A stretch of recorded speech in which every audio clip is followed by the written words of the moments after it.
Magandang araw mga kakayod, nandito na naman po ang inyong kakayod Vincent, ang inyong kasama, ang inyong kaibigan dito sa ibang bansa para maghatid na naman po sa atin ang mga kwento, ganap, buhay-buhay at mga pang-araw-araw na ginagawa ng OFW na sigurado pong mapagkukunan ng bagong kaalaman, aral, mga pamamaraan na magamit ng ating mga kakayod dyan sa Pilipinas na nag-a-apply na,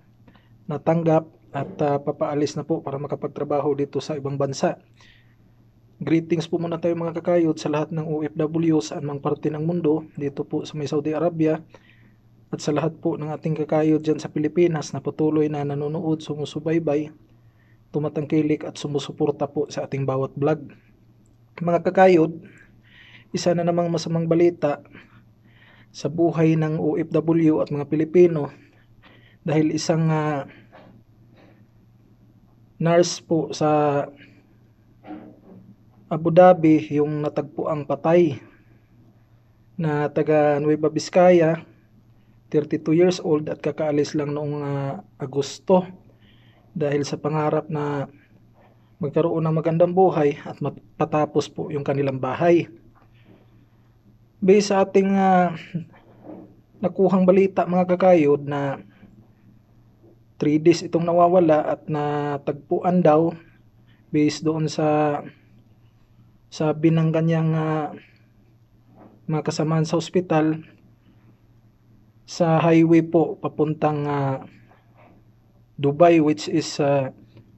hours from Abu Dhabi, at yung rason daw ng kanyang kamatayan ay car accident, nabunggo daw yung kanyang minamanihong sasakyan. Pero may ibang bersyon din mga kakayod, yung mga ibang Pilipino na nandun sa Abu Dhabi at mismo yung biktima nakapagsabi po doon sa asawa niya bago nangyari yung insidente na may ibang lahi na kumursunada sa kanya at may nakilala siyang bagong Pinoy at nakapagsabi ito sa asawa na sinusundan siya nung dalawang ibang lahi na may posibilidad na nagka-interes sa kanya. Kaya ang naisip tuloy ng asawa niya ngayon sa Pilipinas mga kakayod na may foul play o may sumadya na tapusin yung buhay ng kanyang asawa doon sa Abu Dhabi dahil may persons of interest na nasabi yung asawa niya at wala pong malinaw na cause of death, kaya meron pong paghihinala sa kanyang utak. Based naman po sa sabi ng DMW, nakikipag-coordinate sila doon sa asawa at papuntahin nila doon sa Abu Dhabi para malaman niya mismo kung ano talaga yung totoong nangyari sa kanyang asawang nurse na nagtatrabaho sa nasabing bansa. Mga kakayod, sunod-sunod na talaga yung mga hindi magandang balita, yung mga pagkamatay ng mga OFW at yung mga problema na nangyari habang nandito sa ibang bansa nagtatrabaho ang isang OFW. Sana mga kakayod na totoo talaga na car accident yung cause of death ng isang Pilipina nurse doon sa Abu Dhabi para at least mabunutan man lang ng tinik yung asawa niya at matahimik man lang yung kaluluwa ng naturang nurse dahil pag napatunayan talaga na may foul play, haba pa yung proseso, hahanapin pa kung sino yung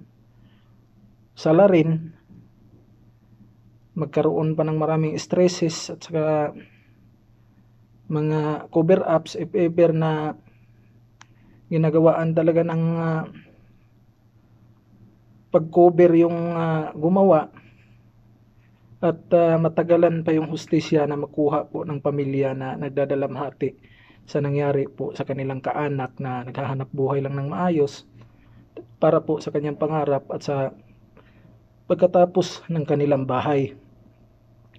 Mga kakayod, wala na talagang safe, kaya mag-ingat, huwag umalis na mag-isa lalo na pag babae. dahil hindi natin alam yung utak ng ibang mga lahi na pwedeng magkagusto. At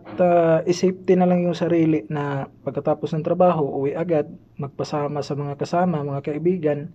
para at least kung anong mangyari, may makakita at may makaalam. May makareport sa pulis, mahadlangan yung gawain na gustong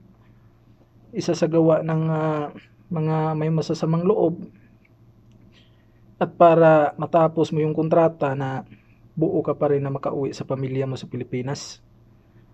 Mga kakayod, condolence po sa pamilya ng Pinay nurse OFW sa Abu Dhabi.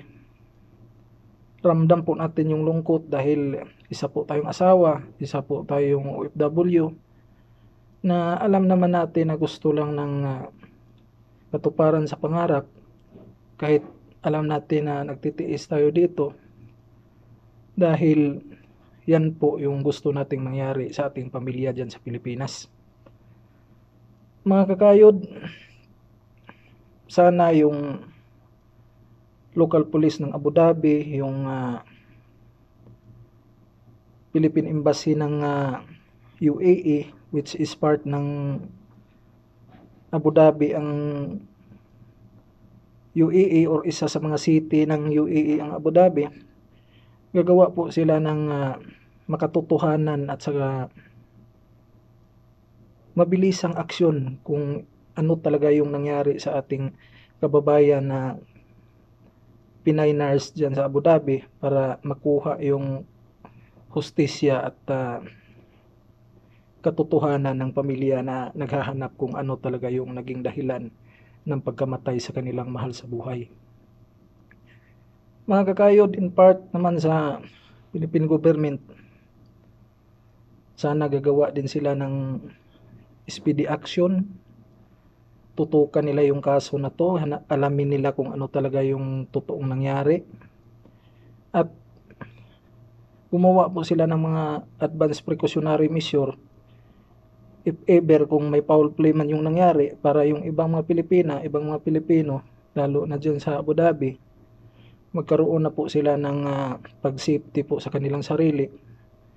para po maiwasan na yung mga ganitong pangyayari. Mga kakayod, kung may masabi ka, may maidagdag, please comment po sa baba para ma-recognize natin at malaman po ng ating mga baguhang kakayod na magtatrabaho dito sa ibang bansa, lalo na dito sa Middle East, para po magkaroon sila ng mga advanced safety measure para sa kanilang sarili, para hindi po sila mabiktima if ever kung may foul play man tong nangyari, na meron na pong hint ang ating mga baguhang magiging OFW,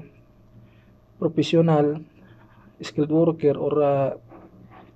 DH, na isafety yung kanilang sarili habang nandito sila magtatrabaho sa ibang bansa.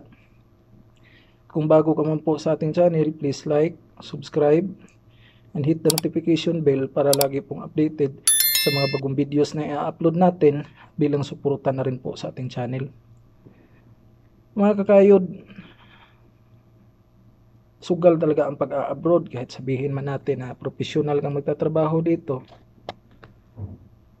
pero dapat pa rin mag-ingat kasi yung sarili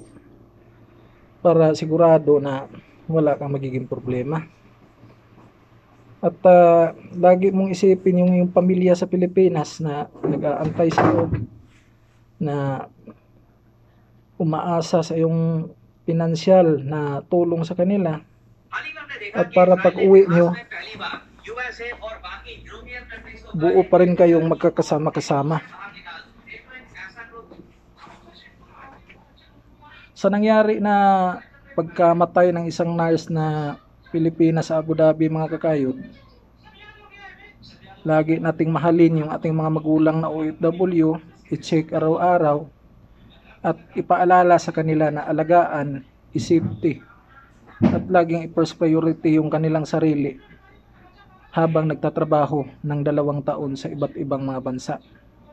Mga kakayod, ang buhay ng isang OFW ay dapat laging iniingatan lagi kang nagmo-monitor sa iyong paligid, at dapat maglagay ka ng kahit 1% na madumi sa iyong utak para if ever kung nasa alanganin ka na lugar or hindi pa mangyari yung mga ganitong senaryo, alam mo na kung paano iligtas yung iyong sarili. Hanggang dito na lang mga kakayod. Please keep safe all times. Maraming salamat po.